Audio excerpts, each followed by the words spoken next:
တော့အားလုံးပဲမင်္ဂလာပါခင်ဗျာပြည်ရှိကနေပြီးတော့ပြန်လဲကြိုဆိုလိုက်ပါတယ်ကျွန်တော်ဒီနေ့မေလ23ရက်နေ့ညနေပိုင်းအထူးသတင်းတွေကိုကျွန်တော်လိုရင်းတွင်တင်ဆက်ပေးတော့မှာပြီးတော့ file လေးတွေလည်းကျွန်တော်နဲ့အတူကြည့်ရှုလိုက်အောင်ရမှာဖြစ်ပါတယ်ဒါဆိုရင်ကျွန်တော်ဒီနေ့ထိုးချတဲ့မေလ23ရက်နေ့နောက်ဆုံးရထူးသတင်းတွေကိုရင်စတင်လိုက်ကြရအောင်ပထမအနေနဲ့ရခိုင်ပြည်နယ်နေထိုင်သောရခိုင်လူငယ်များကိုပြည်ပနဲ့ပြည်မတို့ဖိတ်ခေါ်ခွင့်မပြုဘဲထံတွင်စစ်မှုထမ်းဆောင်ရမယ်ဖြစ်ကြောင်းအရခတ်တပ်တို့ကယမနိချင်းရဲ့ချက်ထုတ်ပြန်လိုက်ပါတယ်တိုက်ပွဲများဆက်လက်ပင်ထန်နေဆက်ဖြစ်သောအရခဒေတာအတွင်းမှညရစခွေရန်အားထုတ်ကျူပန်းနေကြသောဒေတာနေပြည်သူများတရှိလိုက်နိုင်ရန်အတိပီတာမီချက်တဆောင်ကိုရခိုင်ဘာသာဖြင့်ယမနိမေလ20ရက်နေ့တွင်ထုတ်ပြန်လိုက်ပါတယ်အသက်ရှင်နေမှ25နှစ်အရွယ်အမျိုးသမီးများနဲ့အသက်ရှင်နေမှ45နှစ်အတွင်းအမျိုးသားများအားလုံးစစ်မှုထမ်းရမယ်ဆိုတဲ့ AAE အမျိုးသားကာကွယ်ရေးဆိုင်ရာအရေးပေါ်ပြဋ္ဌာန်းချက်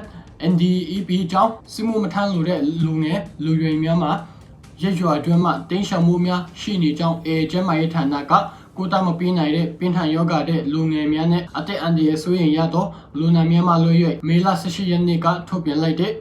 မျိုးသားကာကွယ်ရေးဆိုင်ရာအရေးပေါ်ပြဋ္ဌာန်းချက် NDEP ပါအကျုံးဝင်သူများကိုတောခွင့်ပြုမယ်မဟုတ်ပဲလက်ရှိတိုက်ပွဲများကြောင့်ဖြစ်ပေါ်လာသောအရေးပေါ်ကာလပြီးဆုံးတဲ့အချိန်ထိတားမြစ်မယ်ဖြစ်ကြောင်းကကြေညာလိုက်ပါတယ်ကျွန်တော်ထင်တော့ရခိုင်တွေရောစီလုံးပါတယ်နော်ဝင်လေဝင်ကြမယ်လို့ကျွန်တော်ထင်ပါတယ်ပြီးရင်စစ်ကောင်စီတွေလိုအတင်းအဓမ္မစစ်မှုထမ်းခိုင်းမှာတော့မဟုတ်တော့ပါဘူးနောက်တဲ့မေလ27ရက်နေ့တွင်စကိုင်းတိုင်းချောင်းဝမြို့အထွေထွေအုပ်ချုပ်ရေးမှူးရုံးနှင့် Yes ခန်တို့၌တပ်ဆွဲထားသောစစ်တပ်များကိုတော်လိုင်းတပ်ဖွဲ့များကဂျုံဖင်ဘုံကျဲတိုက်ခိုက်ခဲ့ရာစစ်ဗိုလ်တအုပ်ပါဝင်လေးဦးတည်ဆုံခဲ့ကြောင်း PDT မှတာဝန်ရှိသူတို့ကပြောဆိုလိုက်ပါတယ်တဲ့ကောင်းရတဲ့တင်လေးဖြစ်ပါတယ်နောက်တဲ့မေလ22ရက်နေ့ရှမ်းပြည်နယ်မြောက်ပိုင်း TNL ကတင်ပိုက်ထားသောနောင်ချုံမြို့နယ်ကိုစစ်ကောင်စီတပ်ကလေရင်ဖင်ဘုံကျဲမှုများတောက်လျှောက်လုပ်နေတဲ့ပြင်အစိမ်းငွေဘုံပန်းကျချသွားကြောင်း TNL ကတင်ထုတ်ပြန်လိုက်ပါတယ်တဲ့နောက်တဲ့မြန်မာနိုင်ငံတွင်ရွေးကောက်ပွဲကျင်းပရန်လုံခြုံရေးနဲ့တည်ငြိမ်အေးချမ်းရေးဆောင်ရွက်ရန်အတွက်ဒုစစ်ကောင်ဆောင်ဆွေးကတာဝန်ယူလိုက်ကြောင်းနေပြည်တော်စစ်ဘက်တရီမီကပြောဆိုလိုက်ပါတယ်တဲ့စစ်ကောင်စီကယခုနှစ်ကိုလာမယ့်ဒီဇင်ဘာလတွင်ရွေးကောက်ပွဲ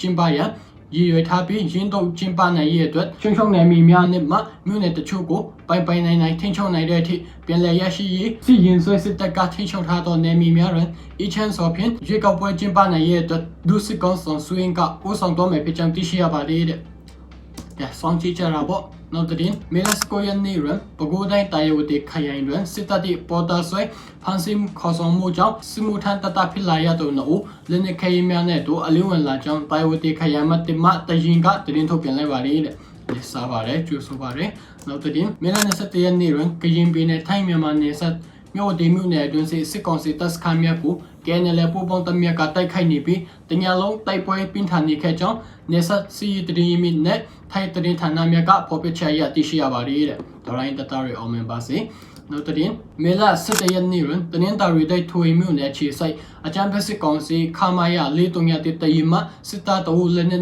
နက်ခဲယမ်းနဲ့တို့အလင်းဝင်ခဲ့ကြောင်းလောလောမြို့နယ်ပြည်တော်ကာကွယ်ရေးဖွဲ့ပကဖမှတာဝန်ရှိသူတို့ကပြောဆိုလိုက်ပါတယ်တဲ့ကျူဆိုပါတယ်နောက်ထပ်အနေနဲ့ဟုတ်ပြီနောက်တဲ့အနေနဲ့မန္တလေးတိုင်းပတင်ကြီးမြို့နယ်အတွင်းအသက်24နှစ်အရွယ်ဟီဟောနဲ့ Red ဂီတာတမကိုထက်ဝေရန်ကိုစစ်တပ်ကမြတ်တန်ခုံချိန်တွင်ဝမ်ရောက်ဖန်စီတော်ပြီးအလုံးပြန်ယူလာရန်မိသားစုကိုအတိပေးလာကြောင်းတည်ဆုံးသူကိုထက်ဝေရန်၏မိဆွေများကပြောဆိုလိုက်ပါတယ်တဲ့မေလ20ရက်နေ့ညနေ7:00နာရီချိန်မန္တလေးတိုင်းပတင်ကြီးမြို့နယ်ငွေတောင်ကြီးရော်အုပ်စုကလာကြီးချန်ကြီးရော်မှအသက်24နှစ်အရွယ်ကိုထက်ဝေရန်ကိုစစ်တပ်ကကားဖြင့်လာရောက်ဖန်ဆီးသွားခဲ့ကြောင်းရင်းနောက်မေလ27ရက်နေ့တွင်မန္တလေးစီယုံကြီးရင်ခွဲယုံကကိုထက်ဝေရန်၏အလုံးကိုစီယုံတို့ရောက်ရှိနေပြီဖြစ်ကြောင်းကျန်ရည်တို့မိသားစုထံသို့အကြောင်းကြားလာကြောင်းသိရှိရပါတယ်တဲ့ကျန်ရည်တို့မိသားစုကမန္တလေးစီယုံကြီးရင်ခွဲယုံတို့လိုက်တော်လာတော့အခါစစ်တပ်၏ငင်းပန်းနေစစ်တမ်းရများစွာဖြင့်တည်ဆုံနေသောကိုထက်ဝေရန်၏အလုံးကိုတွေ့ရှိရကြောင်းမျက်နှာဦးကောင်းနဲ့ကိုခန္ဓာတစ်ခုလုံးတွင်တန်းရလမ်းချက်များစွာဖြင့်တည်ဆုံခဲ့ခြင်းကြောင့်သိရှိရပါတယ်တဲ့သူကဘာမှပြမှုမှကျူးလွန်တာမရှိဘူးပြမှုမှတန်လည်းမရှိပါဘူးအဲ့ဒါကိုအိမ်ထိလာဖမ်းပြီး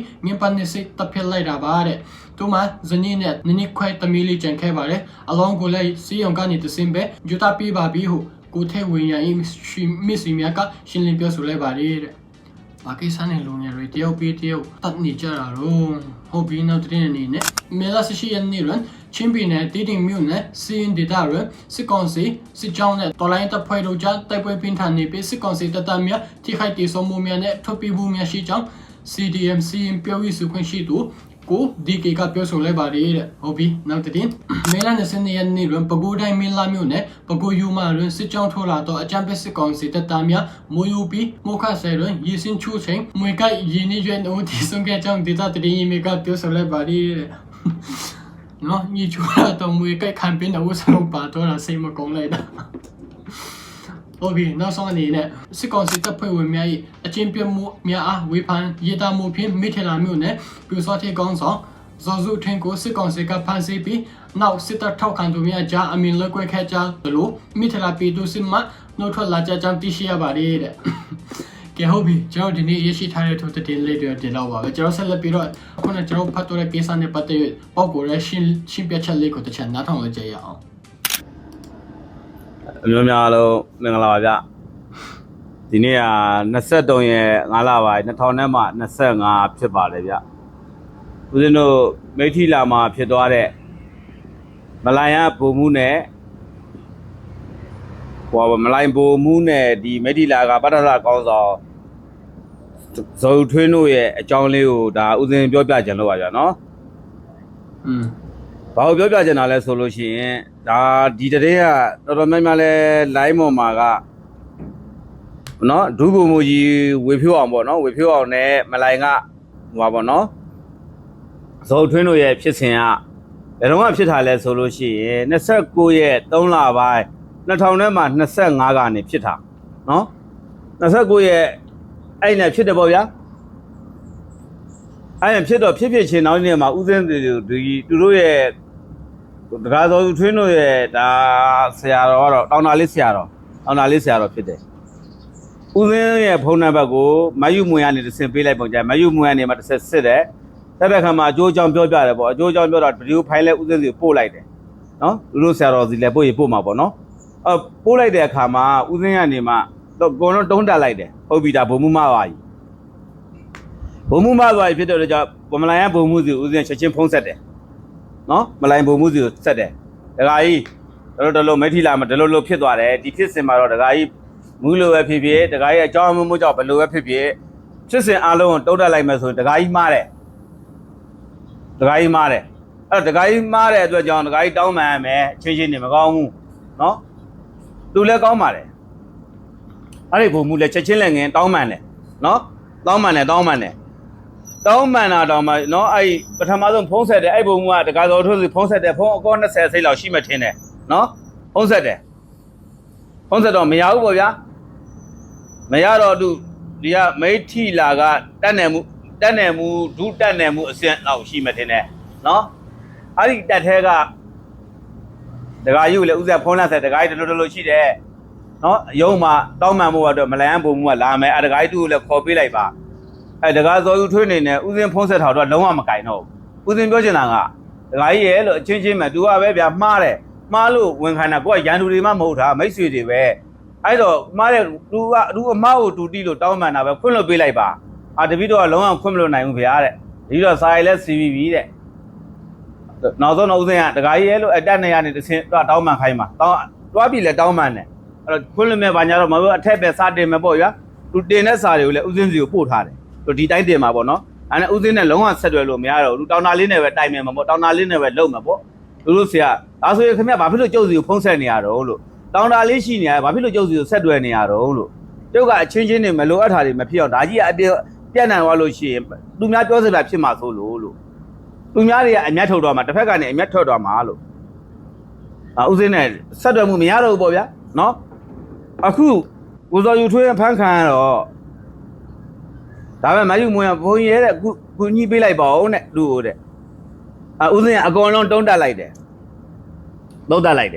ယူစစ်စစ်မှုထမ်းဥပဒေနဲ့ပတ်သက်ဥပဒေပြနော်အကောင်တုံးတက်လိုက်တဲ့အခါမှာ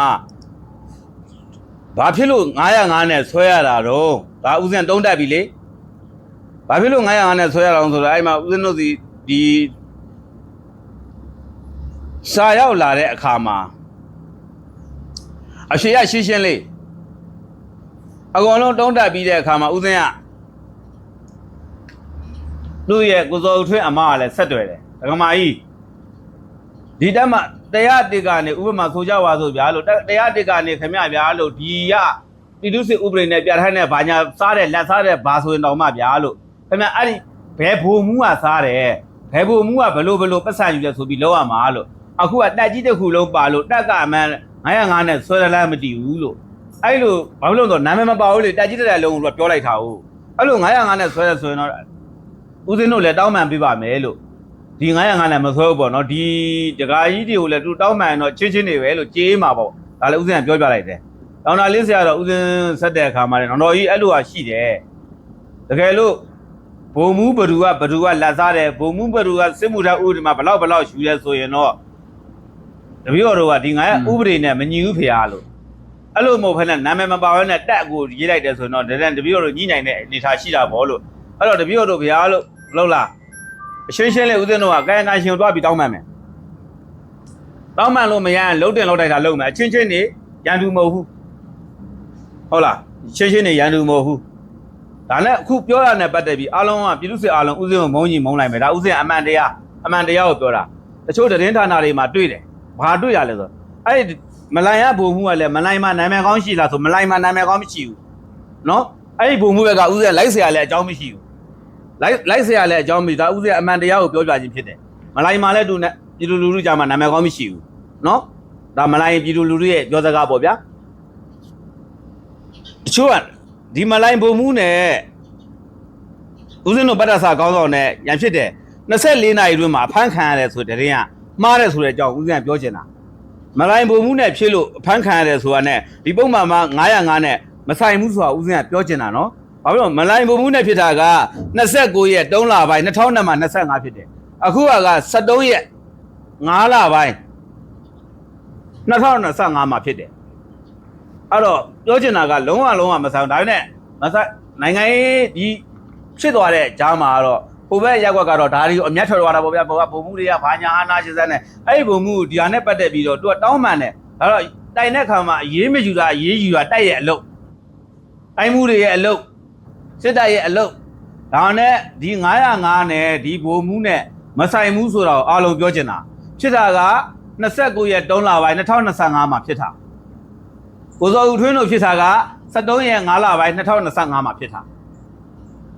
ဘာပဲပြော905နဲ့ဆွဲတဲ့ပုံမှန်ဒီဦးစင်းတို့အမြင်တုံးတက်ရမယ်ဆိုရင်တော့အချင်းချင်းတွေပဲခေါ်ယူဆုံးမရင်ရတဲ့အနေထားကိုမှားတယ်လို့ပဲဦးစင်းတို့ကတော့တုံးတက်ချင်တယ်မှားတယ်လို့ပဲတုံးတက်ချင်တယ်ကိုစောယူထွန်းအနေနဲ့ဘာတခုမှားရလဲဆိုရင်ဒီတက်မှာပေါ့ဗျာဥပမာဆိုကြပါစို့တက်နာမည်ကိုမထဲ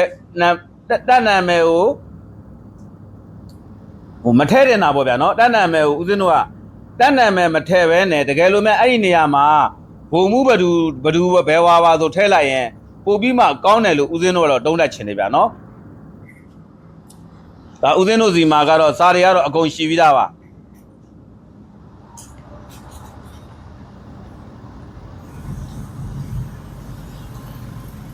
အဲ့တော့ဦးစင်းတို့တက်ရနာမယ်ကတော့တရားမရှိလာတက်မှတရားတည်လို့ပဲထင်တယ်ဗျစာတွေကတော့ဦးစင်းစီမှာတော့အများကြီးပို့ထားတာရှိတယ်နော်အဲ့ဒါနဲ့ဦးစင်းတို့ကပတ်သက်ပြီးမှဒါကနိုင်ငံရေးမှာဒီ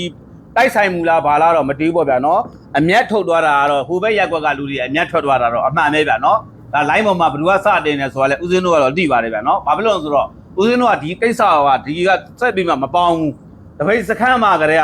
ကဦးစင်းတို့2000မှာဆက်ခွင်တပိတ်စခန်းမှာကတည်းကဘယ်သူကဘယ်ကိုတော့ကဘယ်သူကဘလို့အမျက်ထွက်သွားတယ်ဆိုတော့ဦးစင်းတို့ကတွေ့ပြီးသားဦးစင်းတို့ကတွေ့ပြီးသားအဲ့တော့ဦးစင်းတို့ကဝေးကနေတယ်မပေါင်းဘူးတိတ်ပြီးမှမဆက်ဆံဘူးဒါပဲအခုတပိတ်စခန်းမှာဘောကိုတန်းစင်တို့ဘယ်သူတို့ဘလို့လောက်သွားတယ်ထောင်ကထွက်လာတော့ဘလို့ဖြစ်တယ်ဘလို့ရလာမှသာဦးစင်းတို့တွေ့ပြီးသားနော်အဲ့တော့ဦးစင်းတို့ကဝေးရပဲရှောင်တယ်အဲ့တော့အချင်းချင်းနေအေးစစ်စစ်ပြီးရမယ်ရာကိုတစ်ဖက်ကအမျက်ထွက်သွားတာတော့မကောင်းဘူးပေါ့ဗျာနော်တချို့ကပူနွေးကြီးဖမ်းပြီးတယ်ပူနွေးပြည်သူစစ်တွေနဲ့ပတ်သက်လာလို့ရှိရင်ဦးစင်းကပဲရှေ့ကမမရက်တီပြီးမှအမုန်းခံခဲ့တာရှေ့ကနေမရက်တီပြီးမှရင်ဆိုင်ခဲ့တာဆိုတာလဲမြန်မာနိုင်ငံမှာရှိတဲ့ပြည်သူစစ်တွေရောမန္တလေးမှာရှိတဲ့ပြည်သူစစ်တွေရောအားလုံးအတီဆုံးပါဗျအားလုံးဒါပါပဲဗျ你တို့ချင်းချင်းရင်တဲ့အောင်နေကြဖို့ဒီလိုနဲ့နိုင်ငံကိုဘယ်လိုတည်ထောင်မှလဲเนาะကဲဟုတ်ပြီကျွန်တော်ဒီနေ့ဗီဒီယိုတင်ဆက်မှာတော့ဒီလောက်ပါပဲအဆုံးထိလာကြည့်ပေးတဲ့အတွက်ကျေးဇူးများတင်ပါတယ်ကျွန်တော်နောက်ဗီဒီယိုမှာဒီနေ့ထုတ်လဲနေပြန်ဆောင်ကြမယ်